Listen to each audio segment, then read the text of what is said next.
Electrifying. Too much. Guys, that was amazing! You guys having fun? What a way to spend a Valentine's Day, am I right? Our next comedian is not only hilarious and delightful, but maybe one of the nicest humans to ever walk the earth. He has a smiley face tattoo, you guys. I'm talking the incomparable Mr. Zach Funk.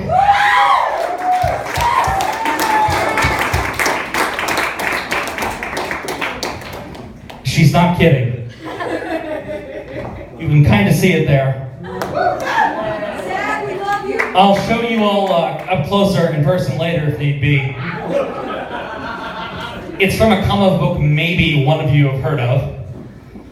When I don't feel like explaining it, I tell people it's Bart Simpson.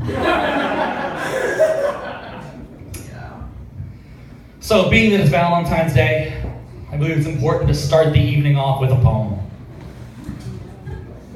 Roses are red, you get me all hotsy. Yeah, I love you. But punch more Nazis.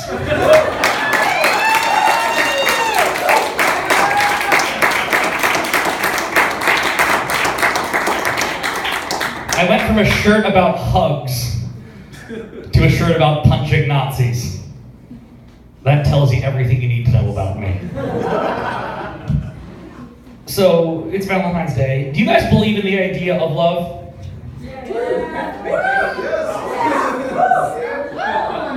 I used to, until I went to Goodwill. Because the one day I'm shopping at Goodwill because that's what I can afford. And I see this shot glass. And one side of the shot glass says, "Romance is a slow dance." Which is some real hacky country song bullshit, isn't it? I tell you what, man, romance, dang old slow dance, right? If that's the case, I imagine divorce is the mosh pit at Ozfest. But I see there is text on the other side of the shot glass, so as someone who compulsively reads, I turn it around. And the other side of the shot glass says, Patrick and Katie, April 29, 2012. This was someone's wedding souvenir that was now on sale at Goodwill for $0.25. That means two people not only found each other in this world, they are two people whose names rhymed. They are Pat and Cat. They are two people whose names rhymed, who agreed romance is a slow dance, is a profound statement.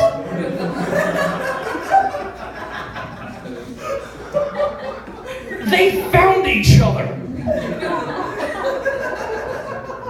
And everything, a symbol of everything that love stood for, was now on sale at Goodwill. For $0.25. And so I now own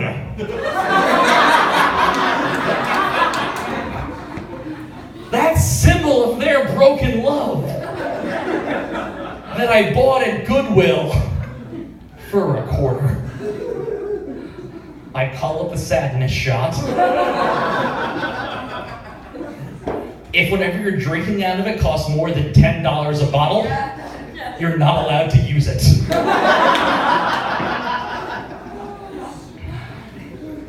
I did have some recent dating hopes, though. I had a Tinder match recently. Yeah, thank you.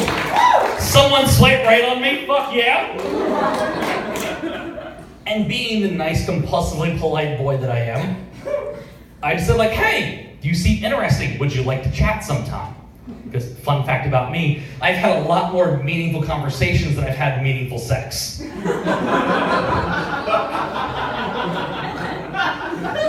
I know where my priorities lie.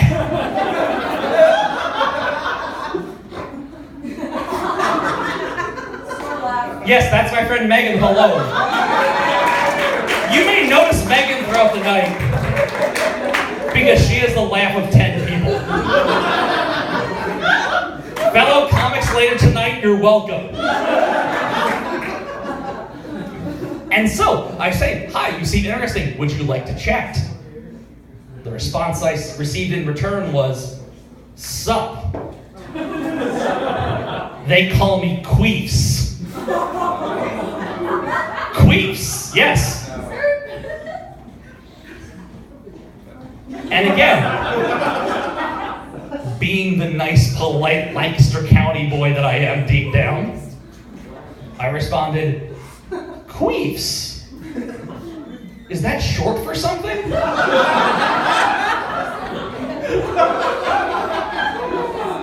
Are you queefity?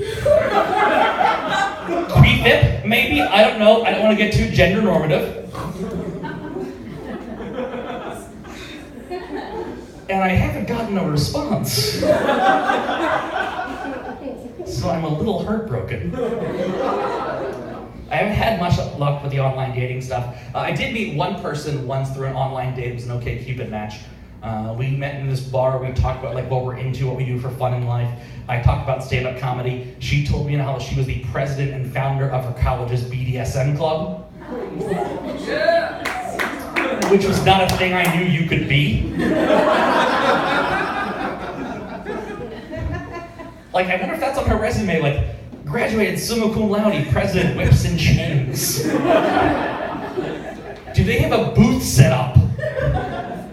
Join chorus! Join the rowing club! Join the ropes club! I love her. Yeah! And this just blew my mind away because I was in college twice because I'm a two-time dropout. That's what happens, and fun fact, kids drop out twice in an English major. You end up working at a hardware store. But for all the time I was in college, I never thought in my life there's something I love so much, I need to start a club about this. Like, I really love the X-Men.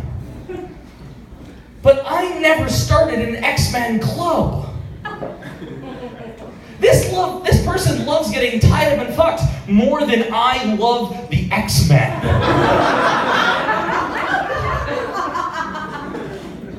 And I really love the X-Men. It's been a while since my last relationship. Some people have dry spells. I build houses in deserts. And then neglect to pay the water bill.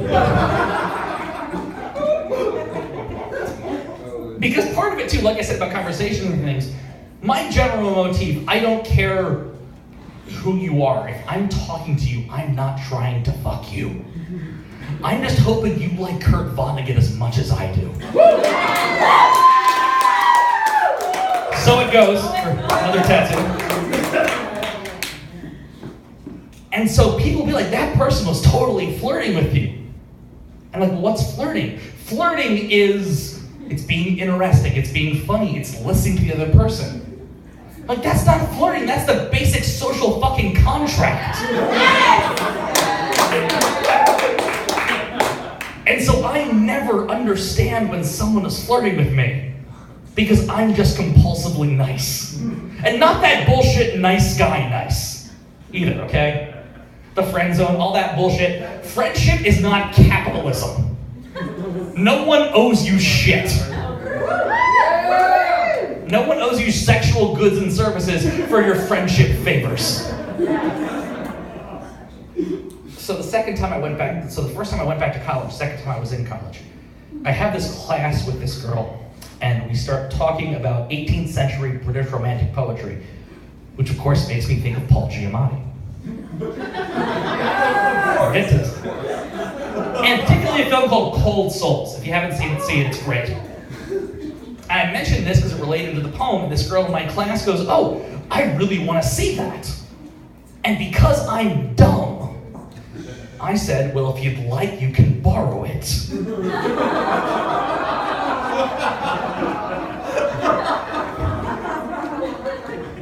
She alternatively suggests I go to her place to watch it. So the next week, I go to her apartment, and she has one of those, like, studio, it's one room apartment. So we spend the entire night sitting on her bed talking. Because while she was trying to sleep with me, I'm thinking, oh, you don't have a couch.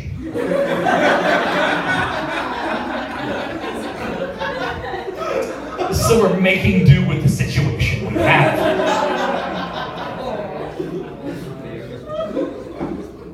And we spent 6 hours talking, and I told her about doing stand-up, and our second date was her coming to see me perform. And because I'm a genius, or because I'm a dumbass, I did a joke about the thing I wasn't sure if it was our first date or not. On the thing I wasn't sure if it was our second date or not.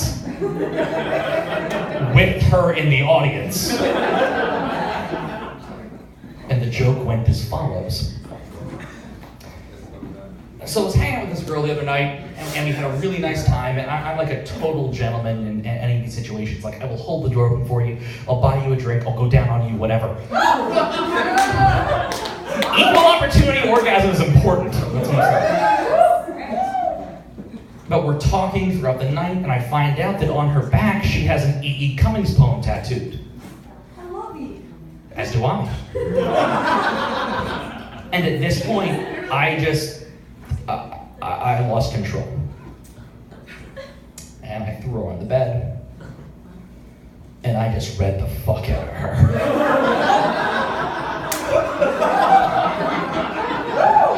And to be clear, that was one of Cummings' longer poems, okay? I could read you all night, thank you very much. And so I tell this joke with her in the audience on the thing I'm not sure if is our second date or not. I sit down beside her. There's more show to go. I say, so do you want to sit around and watch the rest of the show? And she literally punches me in the shoulder and just goes, no, we're going to your place now. We're going now, let's go. And that's what it takes for me to realize someone is into me.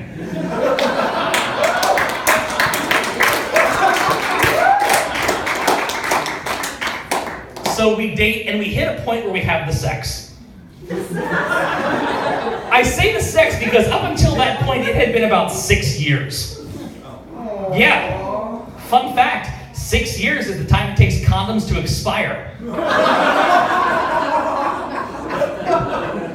So you're welcome, sexually active people. So we have the sex and we finish. And my brain completely shuts down. 100% blue screen to death. And apparently, the first thing to reboot in me is nerdy references. And so the first thing to come out of me, well, actually the second thing to come out of me, was the phrase, and there was much rejoicing.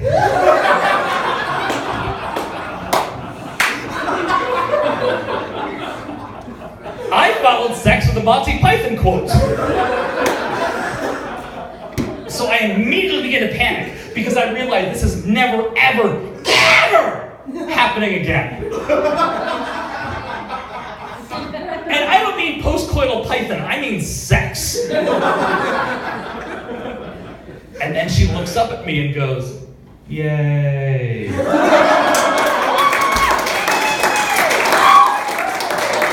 She finished the fucking reference! And I thought, like, this is it. Maybe Goodwill was wrong. And so we dated for a few months, and then she says to me, do you want to do an open relationship? And I'm not morally against that. Yeah. Nothing wrong with it. But the math is not in my favor.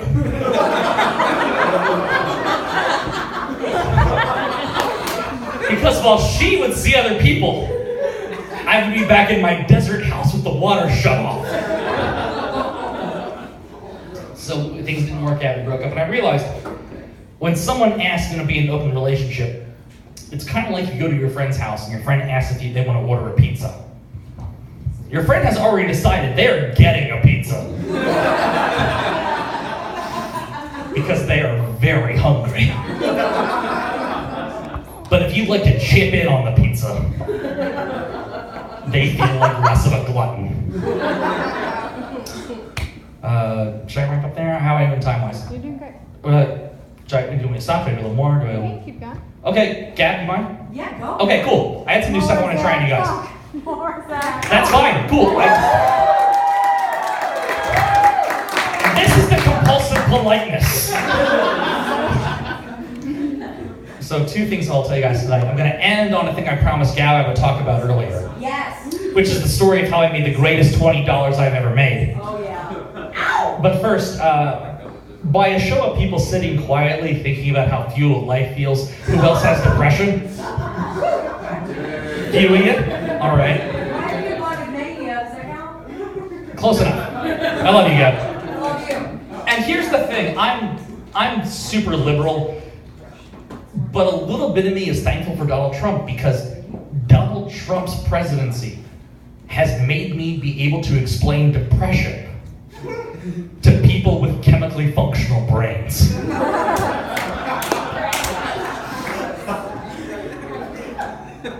So you wake up in the morning, mentally you check the news. All right, this is ZFN, we're gonna check the weather. Let's go to Zach with the weather. Zach, what's the weather like?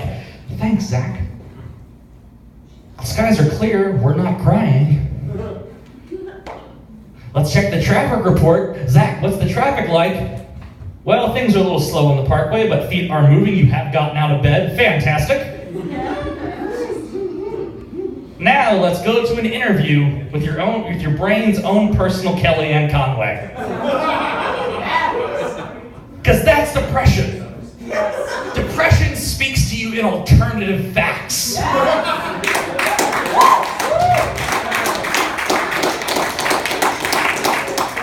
And so at first, you do like everyone else does. You yell at the TV. And you say, fuck you, shit brain. I know this is propaganda. And then you go to change the channel. But the batteries died in the remote. And so you're stuck listening to that part of you. It's like, yeah, hey, remember that one time you said something accidentally that made someone feel slightly bad? That's just like the Bowling Green massacre. And then you hear that all day! And eventually, no matter how true you know it not to be, if you hear it enough around you, it starts to feel true. Yes! Welcome to a Zach Funk set. My rule for every stand-up set is if I do not make you laugh, I will make you feel bad. Or teach you something. I didn't talk about the 5 stages of grief tonight. That was a plan. But we're doing a little long as it is. And so you hear all this shit in your head that just doesn't stop. You're in the waiting room. And Fox News is on every channel.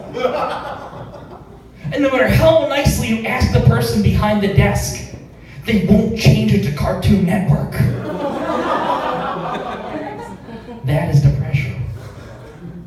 So people, I've educated you now. Now, this is I promised Gab quick. The greatest $20 I ever made. Yeah. Do you guys know where Tom's Diner used to be in Southside? Yeah. So back when I was in college, my younger days, first time around, my friends and I walked to Tom's Diner, and we're walking back. I went to Point Park, so we're walking from downtown, Southside back to downtown. And I'm from Lancaster County. I have the Pennsylvania Dutch body. I'm built like a Lego man.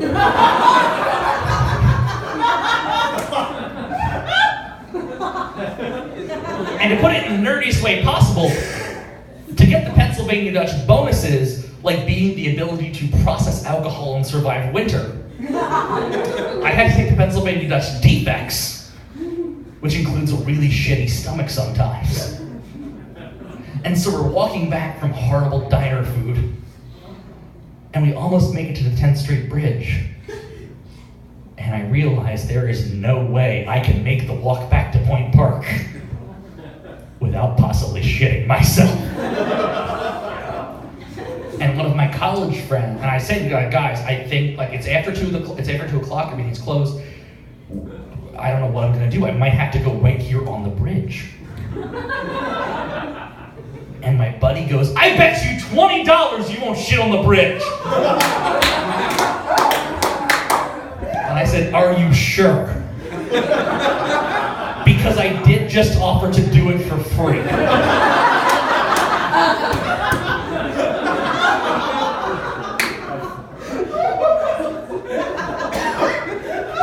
And so I dropped.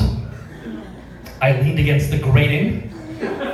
Because if you sit on top of a bridge, shitting, and then fall off and die, I'm an atheist, but I still believe you go to hell.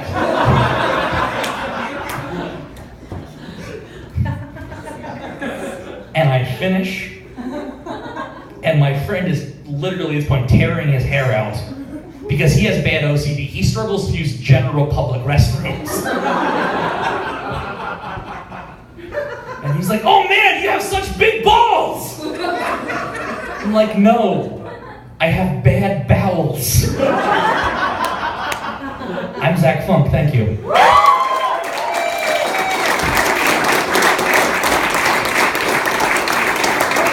Thank you.